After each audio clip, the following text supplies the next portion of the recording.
Chers amis, bonjour. À l'occasion des fêtes de l'Ascension et de la Pentecôte, nous rencontrons aujourd'hui l'abbé Boivin de la fraternité Saint-Pie X qui nous propose un petit voyage sur les lieux historiques où ces deux événements majeurs se sont déroulés il y a près de 2000 ans. Cher monsieur l'abbé, bonjour. Pouvez-vous tout d'abord nous parler un peu de vous avant de nous parler de la Terre Sainte que vous connaissez si bien? L'abbé Claude Boivin de la fraternité sacerdotale Saint-Pie X. J'ai été ordonné en 1985, donc il y a 35 ans maintenant, par Monseigneur Lefebvre. Quelles ont été mes fonctions? J'ai fait 12 années à Suresnes, fonction peu variée, ensuite 12 années à Écône, et ensuite une année en prieuré, et ensuite 6 années à nouveau à Suresnes, et je me retrouve maintenant à Écône, enseignant bien l'histoire de l'Église, l'écriture sainte et la liturgie. C'est toute une aventure. Lorsque j'ai commencé, c'était en 1986. Je n'y pensais nullement dans mon esprit, je n'irai jamais en Terre Sainte. Donc l'initiative vient, je crois, de M. Lébolanier avec M. Edel, M. Georges Edel, aujourd'hui retiré. Nous avons fait le pèlerinage, le premier en Terre Sainte, au mois de juillet. Il faisait très très chaud. Et qu'on a repris en 91. C'est une réunion d'un certain nombre d'initiatives. Donc la fraternité Saint-Pie X, et puis originellement M. Beaujeau, la chorale de Garges-les-Gonesse, de Pontoise, de Conflans-Sainte-Honorine. On a mis en place ce pèlerinage qui s'est déroulé annuellement. Annuellement, je n'ose pas le dire, mais au 28e pèlerinage que je viens d'accomplir en 2019. Voilà. Tous les souvenirs sont marquants, la Terre Sainte. Elle ne peut pas laisser indifférente, que ce soit bien la découverte des lieux saints, mettre nos pas dans les pas de Seigneur Jésus-Christ, lire l'Évangile sur les sites. L'Évangile prend un autre relief, ça n'est plus la même chose. On n'imagine plus les choses de manière différente. Dire les messes dans les lieux saints. Je prendrai simplement un exemple. Le Saint-Sépulcre a fait l'objet de travaux de restauration. C'était en 2016-2017. Il était rouvert en 2017 au mois de mars. Et 8 jours plus tard, exactement 8 jours après la réouverture du Saint-Sépulcre, j'ai pu dire la messe dans le Saint-Sépulcre. L'an passé, eh bien, je l'ai célébré également sur le Calvaire. Donc, ce sont des souvenirs innombrables. L'accueil des maisons religieuses également. Et puis, des petits détails. Je prends un exemple simple. Nous processionnons un jour dans les rues de Jérusalem. Nous faisons le chemin de croix. Alors, les gens sont indifférents. Il y a la foule, les touristes, les pèlerins. Les gens ne font pas attention au chemin de croix. C'est un chemin de croix se renouvelle de groupe en groupe. Un petit enfant passe, un petit enfant palestinien qui passe, il court, il touche la croix, fait le signe de croix, puis il continue. Des beaux souvenirs de Terre Sainte. Voilà, la Terre Sainte, c'est cela.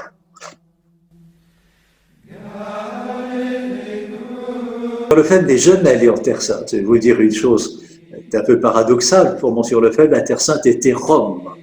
Monseigneur Lefebvre sort de Rome, Monseigneur Lefebvre est ancien élève du séminaire français de Rome, et donc il a été formé à Rome, et d'autre part, eh bien, Rome est également la Terre Sainte, d'une part parce que c'est la présence de la papauté. Tu es Pierre, ce Pierre était mon église, et donc l'église de Pierre était fondée par Pierre à Rome, et non pas en Terre Sainte, d'une certaine manière. Et ensuite, eh bien, en raison de l'importance de la Terre Sainte, eh bien, Rome a voulu reproduire sur place à Rome les sites de la Terre Sainte. On a l'exemple, Sainte-Croix de Jérusalem. Cette basilique romaine, comment est-elle bâtie? Elle a été bâtie sur de la terre rapportée de Terre Sainte. On y a installé une basilique dans laquelle on y a mis les reliques de la Passion. Sainte Marie Majeure, on la surnomme à Rome la Bethléem de Rome. Il y a les souvenirs de la grotte de Bethléem, les souvenirs de la crèche de Bethléem. Donc nous avons à Rome le terme de la Terre Sainte. Mais il faut quand même commencer au départ, à la case départ, au commencement. Il faut bien d'aller connaître la Terre Sainte. Et on connaîtra bien, à la limite, Rome que si on connaît bien la Terre Sainte.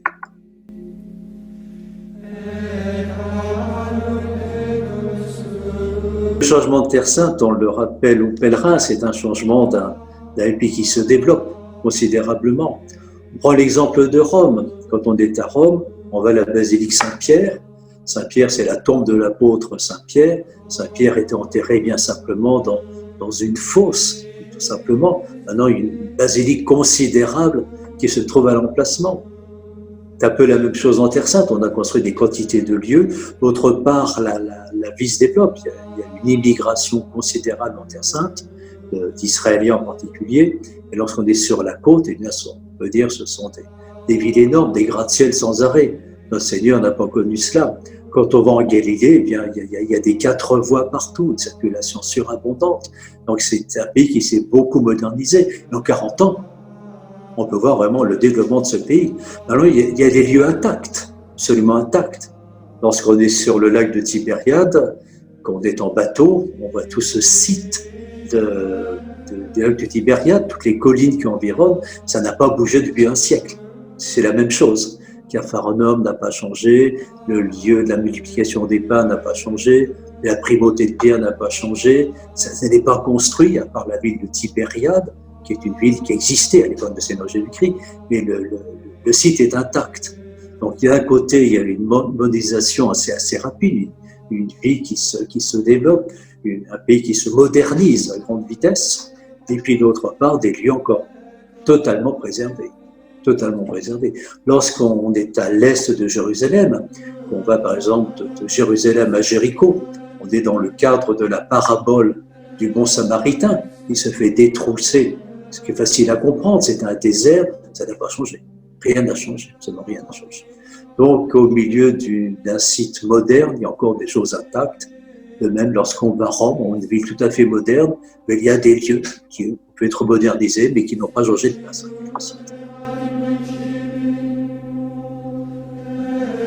Inévitable, toutes nos villes de Gaulle ont changé, on n'a plus de voies romaines, on ne vit plus dans des huttes, c'est la même chose en Terre Sainte, c'est la même chose. Simplement, ce qu'on peut dire, c'est que c'est quand même des sites qui sont toujours là, des lieux qui n'ont pas bougé, des lieux sanctifiés par des générations. Les exemples sont assez simples. Prenons Capharnaüm, qui est une ville qui est en ruine aujourd'hui, et on trouve la matérialisation de la maison de Saint-Pierre. Puis ensuite, c'est à la paix de l'église, on a construit une basilique byzantine. Puis ensuite, on a reconstruit des églises plus récentes. Donc les lieux sont toujours là. L'agonie de notre Seigneur Jésus-Christ, une église byzantine, une église de l'époque des croisés, une église moderne. Donc on ne peut pas être déçu, c'est impossible, c'est impossible. Et puis je prends l'exemple de la Jardin des Oliviers. Les oliviers sont toujours là. Il y a des oliviers qui sont très très vénérables, ils sont très protégés, on ne peut pas y accéder par définition, mais des oliviers que notre Seigneur a pu certainement connaître, des oliviers d'une taille, on ne voit cela nulle part ailleurs, nulle part ailleurs. Donc si la vie a changé, les choses n'ont pas changé du tout, du tout, du tout, du tout. L'esplanade du temple a été construite par Hérode. Si le temple sur l'esplanade est désormais détruit, l'esplanade depuis un siècle est là, n'a absolument pas bougé, du tout, du tout. Donc, on comprend la réaction des fidèles, les choses sont modifiées, elles le sont en partie, bien entendu, c'est inévitable, mais combien de sites encore de lieux intacts?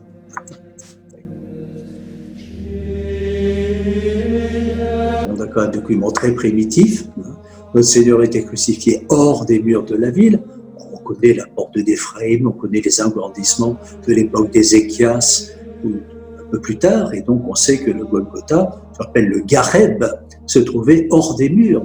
Ensuite, la ville de Jérusalem a été détruite par l'empereur Titus en l'an 70.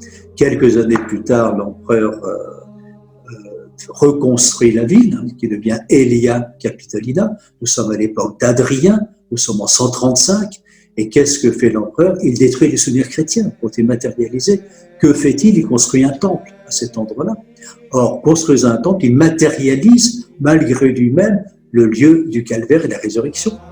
Et donc, quand à l'époque chrétienne, à l'époque de Constantin, à l'époque de Sainte-Hélène, qu'est-ce qu'on a fait? On a retiré le temple, on a retiré tout ce qui avait été comblé, on retrouve les lieux. Alors c'est un étonnement pour les fidèles de voir d'une part le calvaire et d'autre part le tombeau du Christ à proximité. C'est très proche. On leur lit toujours à cette occasion l'évangile de Saint Jean, qui dit très bien, après la Passion, quand on détache notre Seigneur de la croix, il y avait à proximité du lieu où Jésus était crucifié, un jardin, et dans ce jardin, un tombeau neuf. C'est à proximité, Saint Jean nous le dit. Et donc, par conséquent, il y a les lieux sont là. Alors, c'était modifié. Qu'est-ce qu'a fait l'empereur Constantin? Il n'a pas touché au lieu du calvaire. Il n'a pas changé de place. Le lieu de la résurrection non plus. Et le tombeau, qui était taillé dans le rocher, eh bien, il a évidé tout le tour du tombeau pour l'isoler au centre d'une église sous forme de coupole. Le Saint-Sépulcre est surmonté d'une coupole. Alors, ce qui fait que le tombeau n'a pas changé de place, il y a toujours la chapelle de l'Ange, qui est une sorte de vestibule du tombeau. Il y a également, ensuite, le tombeau, comme on dit.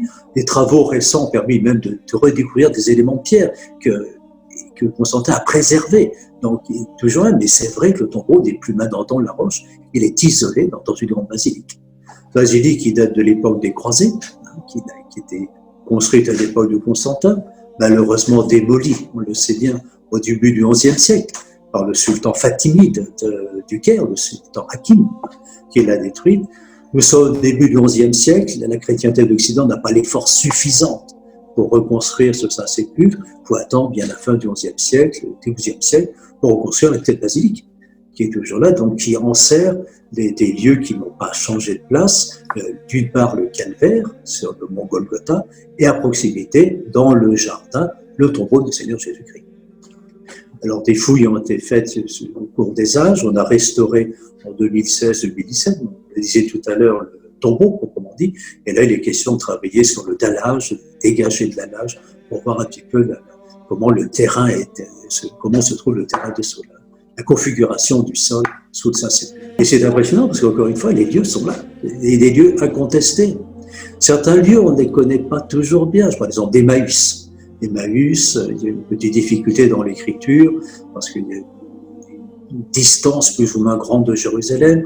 On peut hésiter, il y a un ou deux lieux, peu importe, mais des lieux comme Bethléem, des lieux comme le tombeau de Seigneur Jésus-Christ, le lieu du calvaire, Capharnaüm, Nazareth, la visitation, le temple de Jérusalem, c'est un lieu qu'on ne peut pas compter, c'est-à-dire personne ne les conteste. Personne. Il n'y a pas plusieurs tombeaux du Christ. Ça n'existe pas.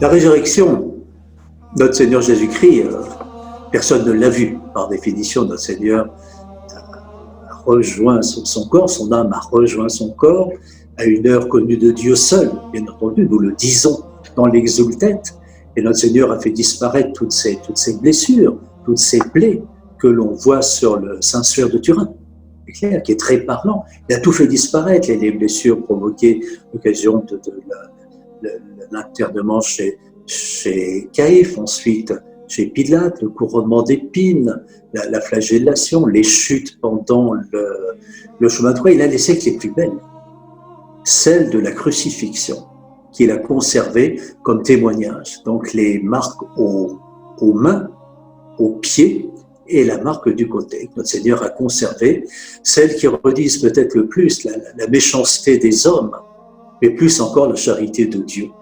Et donc, il a voulu conserver ses plaies. Et nous connaissons bien les épisodes. Sainte Marie-Madeleine qui, le matin, se rend au tombeau et elle ne comprend pas. Le tombeau est vide. Que fait-elle? Elle repart prévenir les apôtres. Ils ont enlevé le Seigneur. Elle ne savait plus. Elle ne savait plus du tout. Pourtant, l'ange avait dit, il n'est plus là, il est ressuscité. Elle était troublée. Que font les apôtres? Saint-Pierre et Saint-Jean. Saint-Jean était au pied de la croix fidèle. Les apôtres se rendent au tombeau et l'évangile de Saint-Jean nous dit que Jean vit et crut. Vit et crut, qu'est-ce que ça signifie? Il vit un tombeau vide et il crut dans la résurrection. Il était gratifié, l'un des tout premiers du don de la foi, parce qu'il est resté fidèle. Bien sûr, il a fui à l'agonie, et nous le retrouvons chez Caïphe, nous le retrouvons au pied de la croix, il reçoit la Sainte Vierge comme sa mère, donc il était gratifiant tout premier de la foi. Et alors que fait Sainte Madeleine? Elle revient au tombeau, dans un but peut-être trop humain, le désir d'embaumer notre Seigneur Jésus-Christ, de chercher notre Seigneur Jésus-Christ, et elle voit un jardinier. Elle voit un jardinier incompréhensible. Où l'avez-vous mis? Dites-moi où vous l'avez-vous mis. Et on dit que l'amour de Sainte Marie-Madeleine, réel, vers le Seigneur Jésus-Christ, n'était pas éclairé par la foi. Pour voir le Christ ressuscité, le Christ vivant, le Christ qui ne meurt plus, le Christ qui apparaît à son gré et qui disparaît comme il l'entend, eh bien, il faut le regard de foi. Et notre Seigneur donne immédiatement le don de la foi, l'aptitude de la foi, Sainte Marie-Madeleine, qui reconnaît notre Seigneur, qui est incapable de dire plus que Rabouni, donc mon maître, et qui adore le Seigneur Jésus-Christ. Et c'est le début bien des grandes apparitions faites le jour de Pâques. On nommait la première, celle qui n'est pas dans l'Écriture, mais qui est donnée par la tradition. Notre Seigneur apparaît à la Sainte Vierge Marie, après à Sainte Marie-Madeleine. Il va apparaître aux Saintes Femmes, ensuite aux Saintes Femmes qui avaient accompagné Sainte Marie-Madeleine, qui vont être gratifiées elles aussi d'une apparition. On rappelle l'apparition à Saint-Pierre. Saint-Pierre, une apparition un petit peu, non pas mystérieuse, mais on aimerait que l'Écriture s'arrête un peu plus longuement, parce qu'elle l'a fait pour l'apparition à Saint-Pierre sur le lac du Tibériade. Et Saint-Pierre, c'est le prince des apôtres, donc il reçoit pour lui tout seul, en quelque sorte, en chef de l'Église. Il a reçu la promesse de Pierre, qui ne lui est pas encore conférée, sera conférée un petit peu plus tard, et il reçoit pour lui tout seul une vision, une apparition de Jésus-Christ. Puis il y a scène l'après-midi de Pâques, des pèlerins d'Emmaüs. Sur la route d'Emmaüs, notre Seigneur rejoint ses pèlerins, ne se fait pas reconnaître. Les pèlerins d'Emmaüs n'ont pas ce beau regard de foi encore. Ils ont le cœur brûlant, et nous connaissons bien l'épisode. Au moment où notre Seigneur fait la fraction du pain, notre Seigneur se fait reconnaître. Notre Seigneur, sur le chemin conduisant à Emmaüs, a expliqué les prophéties, tout l'Ancien Testament qui évoquait notre Seigneur Jésus-Christ. Alors on a un regret. C'est que Saint Luc ne nous ait pas donné la leçon de doctrine catéchisme du Seigneur Jésus-Christ. C'est un peu regrettable, de récemment bien éclairé. En tout cas, c'est un épisode magnifique. Et que font ces disciples d'Emmaüs? Le soir, ils rentrent à Jérusalem et notre Seigneur n'est pas encore apparu aux apôtres.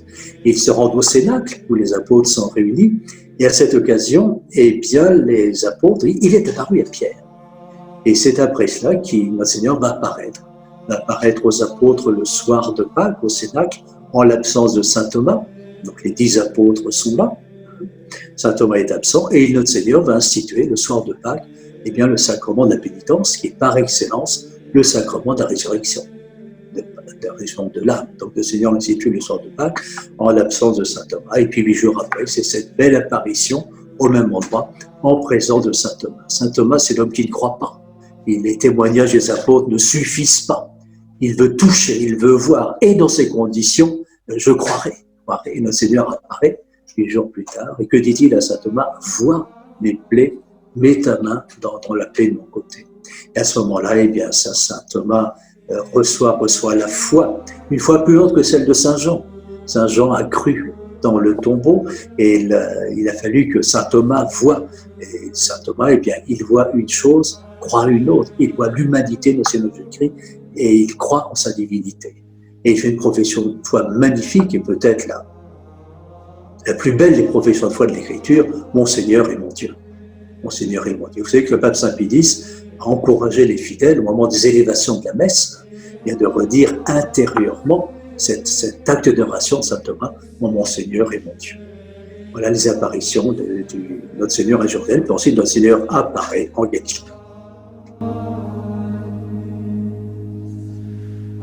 Voilà, alors ils vont partir au moins après la fin de la première semaine, puisque saint Thomas reçoit l'apparition encore au Cénacle, et ensuite il part pour la Galilée. Et l'Écriture nous évoque bien 2 belles apparitions en Galilée qui sont magnifiques. La première d'entre elles, c'est donc la 3e aux apôtres, après les 2 de Jérusalem, c'est l'apparition du lac de Tibériade. Alors on lit le texte dans cet endroit, un endroit magnifique, un endroit qui fait un petit peu rêver, il faut reconnaître, en bordure du lac, il y a une petite chapelle qui est là, et le lac est apprenant, on peut aller en bordure du lac, sur la plage, toucher le lac, et notre Seigneur apparaît, il se fait reconnaître, les apôtres péchés n'ont pas reconnu dans un premier temps, il faut ce regard de foi pour voir un Christ qui n'est plus de la terre. Dans quelques jours, nous allons fêter l'Ascension. L'Ascension, c'est l'aboutissement normal. Notre Seigneur, la mission est accomplie, il a un corps totalement ressuscité, glorieux, notre Seigneur ne veut plus mourir. Et donc, nécessairement, notre Seigneur doit monter au ciel, regagner le ciel, après la mission accomplie. Et il se fait reconnaître à cette occasion. Il a préparé le repas, il est sur le sol, sur la terre ferme, et les apôtres ont pêché toute la nuit, ils n'ont rien pris. Le Seigneur, jetez vos filets, et ils pêchent 153 gros poissons, et nous avons de très nombreux sermons de saint Augustin pour expliquer les 153 poissons, ce qui représente la signification, la symbolique de ces 153 poissons. Et après, notre Seigneur se tourne vers Saint Pierre. Saint Pierre qui par 3 fois a renié chez Caïphe, et notre Seigneur pose à Saint-Pierre la question « Pierre m'aimes-tu » ? Pierre m'aimes-tu ? 3 fois de suite. Et c'est une question magnifique, et Saint-Pierre répond « Seigneur, vous le savez, je vous aime, je vous aime ». Et c'est toujours magnifique parce que Saint-Pierre a fauté chez Caïphe dans la profession publique de la foi. Et notre Seigneur aurait pu dire à Saint-Pierre « Pierre, crois-tu en moi ?» Non, non, c'est pas ça. Notre Seigneur, Pierre, m'aimes-tu ? C'est la conséquence d'une foi retrouvée par Saint-Pierre. Donc, Pierre, tu as la foi, mais m'aimes-tu ? 3 fois de suite. Et à chaque fois, eh bien, notre Saint-Pierre répond « Seigneur, vous savez, je vous aime ». C'est après cette type profession de foi aimante, de charité, eh bien, que le Seigneur concède à Saint-Pierre le pouvoir pétrinien. Ce pouvoir lui avait été promis à Césarée de Philippe, bien une année auparavant, environ, un peu moins d'une année auparavant, lorsque le Seigneur avait dit à Saint-Pierre, puis Pierre, je bâtirai mon église. Je bâtirai mon église, c'est un futur. Donc c'est la promesse d'un don. Ce n'est pas encore le don proprement dit. Mais là, juste avant l'ascension, l'occasion de cette 3e apparition des apôtres, bien notre Seigneur concède le pouvoir à Saint-Pierre, paie mes agneaux, paie mes brebis. Donc c'est un pouvoir que... Et alors, la chapelle est belle, petite chapelle, il y a des gestes qui sont forts. Nous avons dans cette chapelle, qui s'appelle la Mensa Christi, la table du Christ, parce que le Seigneur avait préparé le repas aux apôtres, véritablement. Le pape Paul VI s'y est rendu, et il l'a entouré d'assistance nombreuse, d'une protection, d'une garde, d'une suite nombreuse. Et il a fait fermer les portes, il a fait sortir tout le monde, évacuer pleinement la chapelle, sortir les portes, s'enfermer. Il a prié longuement sur cette pierre, parce que c'est de là qu'il tient son pouvoir, de ce lieu. Paix mes agneaux, paix mes agneaux. Le pouvoir pétrinien est issu au bord de la mer de Tibériade, après la résurrection, juste avant l'ascension. Et l'apparition suivante, eh bien, cette apparition constitue sur le mont Tabor. Ce n'est pas du tout la transfiguration qui est bien avant, une apparition, on dit que le Seigneur apparaît sur une haute montagne, c'est dans l'évangile de saint Matthieu, au dernier chapitre, et il dit à ses apôtres, désormais Pierre a reçu le pouvoir, allez enseigner les nations, baptisez-les, enseignez-les et gouvernez-les. Donc il manifeste ce pouvoir pleinement aux apôtres. C'est en Galilée, en quelque sorte, notre Seigneur a donné le pouvoir à Saint-Pierre, il leur a donné les dernières paroles, on pourrait dire familièrement le dernier mot d'ordre, allez baptiser, enseigner toutes les nations. Baptisez-les au nom du Père et du Fils et du Saint-Esprit. Le Seigneur le dit lui-même, la formule de baptême, à l'occasion de cette apparition. Et après, tout le monde repart pour Jérusalem et c'est l'ascension.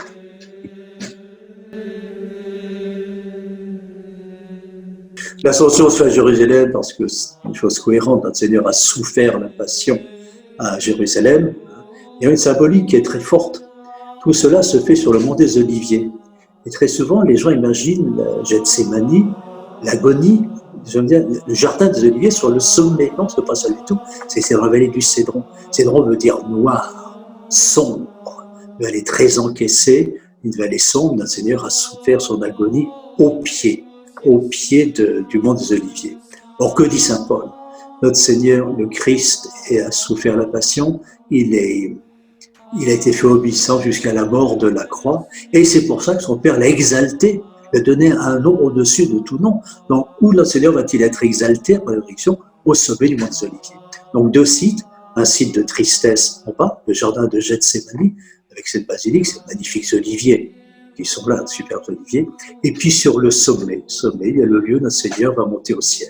Monter au ciel, il nous prépare la place, et vous voyez, nous sommes dans le temps pascal, et tous les jours, à l'office, nous répétons un petit verset de saint Paul, qui est presque plus de l'ascension que de la résurrection. Recherchons les choses de Dieu, recherchons les choses d'en haut, c'est le but du chrétien.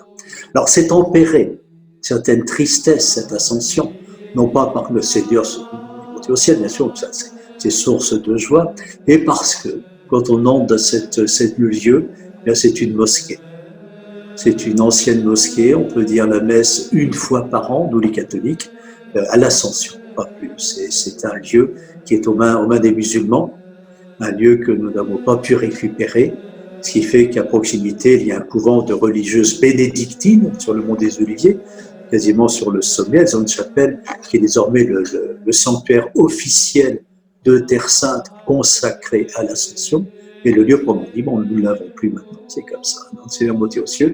Et lorsqu'on monte, et on chante toujours le Viri Galilei, homme de Galilée, pourquoi regardez-vous là-haut? Vous regardez, vous avez raison. Mais partez missionner.